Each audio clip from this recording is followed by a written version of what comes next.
I took this old canvas that I did ages ago, which looks like a very trippy Christmas tree, and I went over it again to create this, which looks completely wild.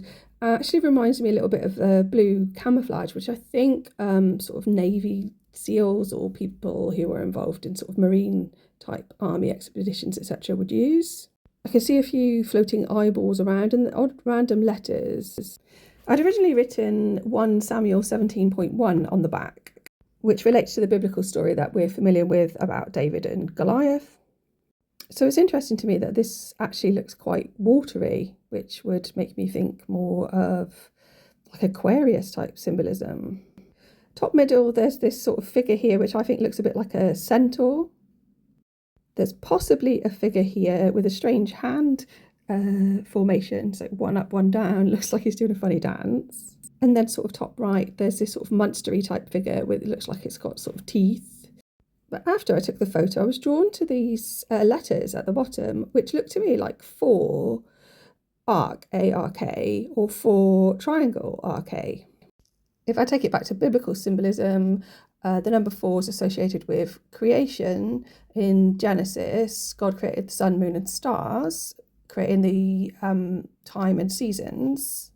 There's the 4 corners of the earth, 4 living creatures in the book of Revelation, and the 4-letter word for God. The triangle shape represents the Trinity, is also associated with the sun god Ra, and also Osiris, represented resurrection and rebirth, and is also associated with a primordial mound that emerged from the waters of chaos. And I'm sure we've all heard of the Ark of the Covenant, sacred chest that has the 10 Commandments. What I find interesting is when I read a little bit more about that chapter, Samuel chapter 17, it made me think a little bit more about who Goliath might have been. He had a helmet of brass upon his head, armed with a coat of mail. His staff was a spear like a weaver's beam. Spear and weavers associated with Athena, goddess of wisdom. But then later, David is asked to take corn, 10 loaves, and some cheese for his brethren. Grain would have been associated with Demeter and Virgo symbolism.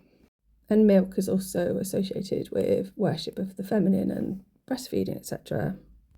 I think the references to the Philistines stood on a mountain on one side and Israel on the other, with a valley between them, also could look to polar symbolism as well, or male and feminine.